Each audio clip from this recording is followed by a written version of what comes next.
సంవత్సరాల తరబడి ఎన్ని మందులు వాడినా మీ మోకాల నొప్పులు తగ్గట్లేదా? ప్రాణ పెయిన్ క్లినిక్ లో అత్యాధునిక చికిత్స. సాధారణ ఎన్నికలు సమీపిస్తున్న సమయంలో ఉమ్మడి చిత్తూరు జిల్లా పుంగనూరు నియోజకవర్గంలో రాజకీయాలు రసవత్తరంగా మారుతున్నాయి. ముగ్గురు రామచంద్రులు పోటీ చేయనున్నారు. వైసీపీ నుంచి మంత్రి పెద్దిరెడ్డి రామచంద్రారెడ్డి, టీడీపీ తరపున చెల్లా రామచంద్రారెడ్డి అలియాస్ చెల్లాబాబు, భారత చైతన్య యువజన పార్టీ అభ్యర్థిగా బోడె రామచంద్ర యాదవ్ బరిలో దిగుతున్నారు. దీంతో ఇక్కడ బిగ్ ఫైట్ జరగనుంది. ఎన్నికల ప్రచారంలో బీసీవై దూసుకుపోతోంది. ఈ క్రమంలో సోమవారం అధికార వైసీపీ బీసీవై మధ్య ఘర్షణ వాతావరణం ఏర్పడింది. కొంతమంది బీసీవై మహిళా కార్యకర్తలకు గాయాలయ్యాయి. ఈ ఘటనపై రామచంద్ర యాదవ్ అభ్యంతరం వ్యక్తం చేశారు.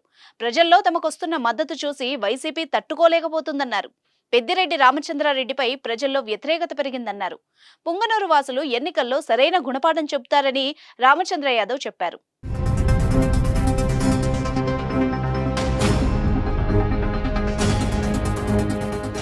సుమన్ టీవీలో మీ పర్సనల్ అండ్ బిజినెస్ ప్రమోషన్స్ కోసం కింది నెంబర్కి కాంటాక్ట్ చేయండి.